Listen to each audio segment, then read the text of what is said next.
Baik, bismillahirrahmanirrahim. Alhamdulillah, wassalatu wassalamu ala Rasulillah wa alihi. Qala rahimallahu taala al-ajzu yusqitul wajibah. Al-ajzu itu ketidakmampuan, lemah. Yusqitul wajibah, menggugurkan kewajiban. Ini masih ada kaitannya dengan nomor 4, 5, 2 kaidah sebelumnya. Untuk menegaskan bahwa agama kita itu agama yang memberikan banyak kemudahan, ya, menyiapkan fasilitas-fasilitas yang bisa kita pilih. Ketika ini tidak bisa, ya ini nggak bisa, oh masih ada kesempatan yang lain. Betul-betul tidak bisa, ya sudah, gugur. Qala hadhil qa'idatu tuqalu ala wajhin akhar. Kaidah ini kadang-kadang disampaikan dengan bahasa lain, la wajiba ma'al ajzi. Tidak ada kewajiban, artinya kewajiban itu tidak berlaku ma'al ajzi, bersamaan dengan ketidakmampuan. Intinya kalau tidak mampu ya jangan dipaksakan, tidak mampu ya jangan kemudian ditekan, apalagi kemudian dihina, jangan. Memang dia nggak mampu, ya sudah. Ini berlaku dalam semua hal, ketidakmampuan secara fisik, ya kan? Kita suruh dia bekerja, suruh melakukan ini itu, ternyata dia nggak mampu, jangan kamu ini nggak, memang dia nggak mampu. Tapi al-ajiz, bukan malas ya, tapi al-ajiz. Qala wa daliluha qauluhu ta'ala, dalilnya adalah firman Allah Subhanahu wa taala, la yukallifullahu nafsan illa wus'aha. Allah Subhanahu wa taala tidak memberikan beban kepada suatu jiwa kecuali dalam batas kemampuannya. Wa qauluhu ta'ala, firman Allah, fattaqullaha mastata'tum. Bertakwalah kepada Allah sebatas kemampuan kalian. Wa qaulun Nabi sallallahu alaihi wasallam, dan sabda Nabi sallallahu alaihi wasallam, idza amartukum bi amrin, kalau saya perintahkan sesuatu, fa'tu minhu mastata'tum. Kerjakan semampu kalian. Yang ketujuh, kullul wajibati tasqutu bil ajzi. Semua kewajiban gugur karena ketidakmampuan. Ini hampir sama ini. Ya. Jadi Asy-Syaikh Al-Utsaimin rahimallahu taala, ya, itu beliau menyampaikan sekian banyak kaidah-kaidah yang kemudian oleh para muridnya ditulis dan dicatat. Karena kalau kita baca keterangan di muqaddimah, ya. Ini kitab ini bukan Asy-Syaikh Al-Utsaimin yang menulisnya, tapi ada salah satu murid senior beliau, namanya Asy-Syaikh Khalid bin Shalih An-Nazzal, ya. Itu beliau yang aktif mengikuti kajiannya Syekh Al-Utsaimin, aktif. Jadi ketika Syekh Al-Utsaimin menyampaikan kaidah, ditulis, menyampaikan kaidah, dicatat. Nah, setelah Syekh Al-Utsaimin meninggal dunia, catatan-catatan itu dikumpulkan, dirapikan, jadilah kitab ini. Sehingga seperti contoh kaidah ke-6 dan ke-7, ini pembahasannya sama, ya. Cuman dalam satu kesempatan Syekh Al-Utsaimin menyebutkan dengan bahasa al-ajzu yusqitul wajib. Pada pertemuan yang berikutnya, bahasa yang dipilih Syekh Al-Utsaimin, kullul wajibati tasqutu bil ajzi. Jadi enggak ada masalah. Qala rahimallahu taala, hadhihi qa'idatun ma'rufatun. Kaidah ini sudah sangat kita kenal, familiar sekali. Ma'khuzatun min qaulihi ta'ala, diambil dari firman Allah Subhanahu wa taala, la yukallifullahu nafsan illa wus'aha. Sama kan dalilnya dengan yang sebelumnya. Wa min qaulihi ta'ala, rabbana wa la tuhammilna ma la taqata lana bih. Ya Allah, kami mohon jangan engkau berikan beban untuk kami, ma la taqata lana bih, yang kami tidak punya kemampuan di situ. Taqat itu artinya kemampuan. La itu tidak. La taqata, tidak ada kemampuan, lana bagi kami, bihi dengan beban itu. Wa'fu anna, maafkan kami, waghfir lana, ampuni kami, warhamna, rahmati kami, anta maulana, engkau adalah pelindung kami, fansurna 'alal qaumil kafirin, tolong kami menghadapi orang-orang kafir.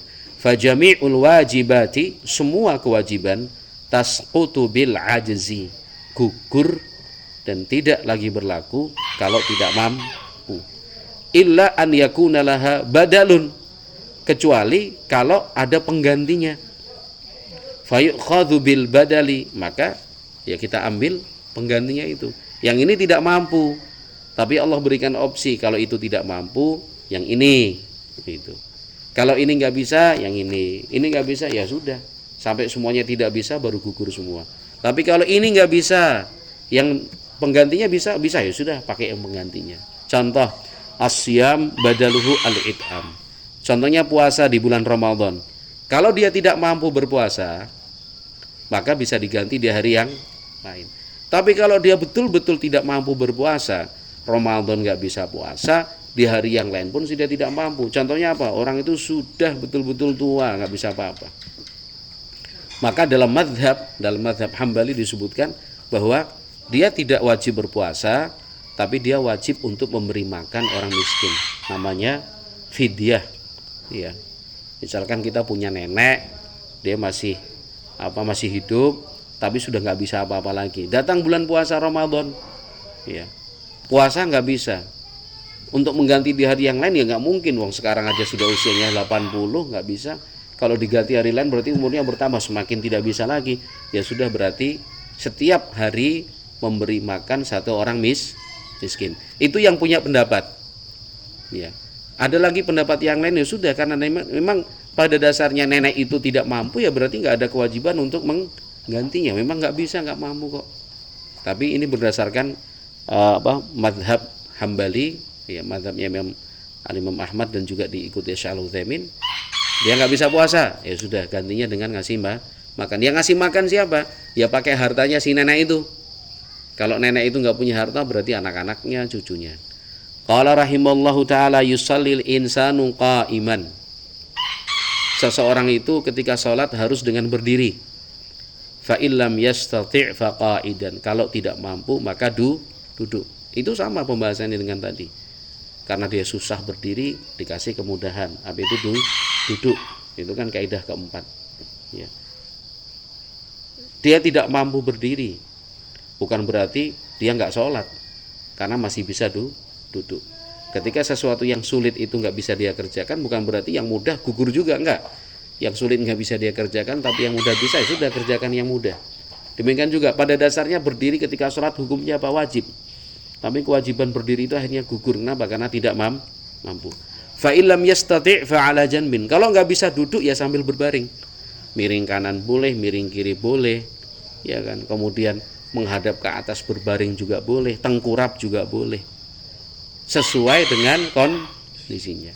Orang barusan operasi, yang dioperasi punggung sini. Ya kan? Kenapa? Karena orang Jawa bilang ada uci-ucinya. Ada uci-uci itu ada mungkin ada bisulnya, mungkin ada daging tumbuh. Akhirnya dioperasi di sini. Otomatis setelah operasi dia nggak bisa berbaring gini dong. Karena di sini masih barusan selesai operasi, dijahit, diperban dan segala macam. Mau nggak mau dia sholatnya sambil tengkurap. Qala Syekhul Islam Ibnu Taimiyah rahimahullah. Apalagi duduk juga nggak bisa karena harus pakai selang infus dan lain-lain. Kata Syekhul Islam Ibnu Taimiyah, fa illam yastati' kulliyatan saqatat anhu salatu. Kalau Syekhul Islam Ibnu Taimiyah mengatakan berdiri nggak bisa, duduk nggak bisa, berbaring nggak bisa, maka saqatat anhu salat, maka kewajiban salat itu gugur. Fahal hadza sahih? Pendapat Syekhul Islam ini benar atau tidak? Hadza qaulun dha'ifun. Kata Syekh Al-Utsaimin, pendapatnya Ibnu Taimiyah itu pendapat lemah. Kenapa? Famadama annal aqla tsabitun, selama dia masih berakal, dia sadar, ya. Fala tasqutus shalah. Kewajiban salat itu tidak bisa dikatakan gugur. Li'anna as-salata mabniyatun 'ala niyatin wa fi'lin. Karena salat itu dikerjakan berdasarkan niat dan juga gerakan. Fa idza ajaza 'anil af'ali batalatin niyatu. Kalau dia tidak mampu untuk bergerak, al-af'al bergerak, maka batalatin niyatu, maka niatnya pun menjadi batal. Ya. Jadi terus bagaimana? Ada sebagian rata-rata ulama mengatakan kalau dia nggak bisa berdiri, dia duduk, nggak bisa duduk, dia berbaring. Nggak bisa berbaring, nggak bisa apa-apa dengan isyarat. Yang penting dia itu masih bisa. Misalkan orang itu, nas'alullah al-afiyah, itu dia jatuh kecelakaan terus patah kaki, terus patah rahang ini. Dia nggak bisa apa-apa, itu di dalam tempat tidurnya begini dia. Ya kan? Gerakan-gerakan sholat nggak bisa, berarti dengan isyarat saja, dengan isyarat mata. Yang penting dia sadar, akalnya masih ada. Yang penting dia mau sholat sambil bayangkan aja. Misalkan Allahu Akbar. Baca apa itu iftitah Al-Fatihah ini. Sami Allahu liman hamidah. Ya. Itu sebagian besar ulama mengatakan seperti itu. Menggunakan isyarat. Qala rahimallahu ta'ala la yustabahul muharramu illa biwajibin. Yang namanya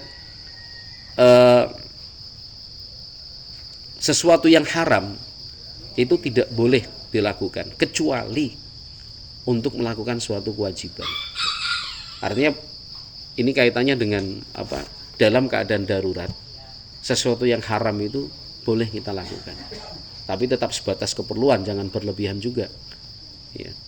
Itu disebut dalam kaidah la yustabahul muharramu illa biwajibin. La yustabah, tidak diperbolehkan al muharram, sesuatu yang haram, illa biwajibin, kecuali dengan alasan yang sifatnya wajib. Contohnya apa?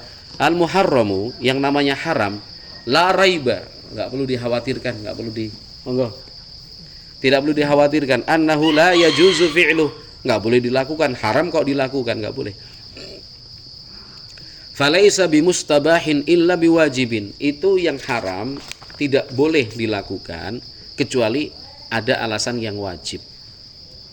Famathalan, contohnya al-maitatu haramun, contohnya hewan yang tidak disembelih secara syar'i. Ya, kalau dalam fikih namanya bangkai. Ya. Tapi kalau dalam bahasa Indonesia bangkai itu identik dengan apa? Dengan hewan yang sudah busuk, yang bau. Ya. Padahal kalau dalam bahasa fikih hewan itu masih segar, darahnya ngalir misalkan, tapi tidak melalui penyembelihan syar'i. Dia ketabrak sepeda motor, dia terlindas kereta api, dia jatuh dari tempat yang tinggi, masih segar. Nah, itu dalam hukum Islam nggak boleh. Kenapa? Karena matinya tidak melalui proses yang syar'i. Wa akluha lil mutarri halalun. Tapi untuk dalam keadaan darurat boleh dan halal mengkonsumsi daging semacam itu. Kenapa? Fadalla hadza ala wujubil akli lil mutarri. Ini menunjukkan bagi orang yang dalam keadaan darurat, dia bahkan wajib untuk makan itu. Kenapa? Kalau dia tidak makan bisa mati. Kan itu. Kalau dia tidak makan bisa mati dalam kondisi darurat. Itu sekarang mungkin tidak terbayang. Tapi kalau di tempat-tempat yang mengalami kelaparan ekstrim, ya, terjadi kerusuhan dan kekacauan, makanan susah didapatkan, yang ada cuma itu. Al-Imam Ibnu Katsir dalam kitab Al-Bidayah wa Nihayah banyak sekali menceritakan peristiwa-peristiwa seperti itu. Tikus dimakan, kucing dimakan, ular dimakan. Bahkan dalam satu keluarga itu akhirnya saling makan. Ya.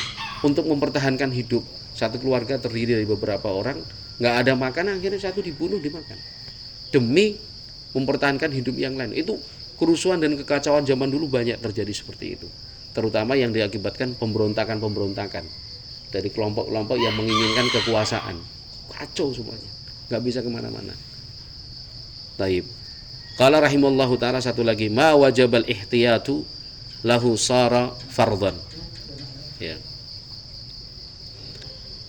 Ma wajabal ihtiyatu lahu sara fardhan, sesuatu yang kita diwajibkan untuk berhati-hati dan menjaga diri, itu akhirnya berubah menjadi wajib. Sara fardhan, menjadi wajib. Maksudnya apa?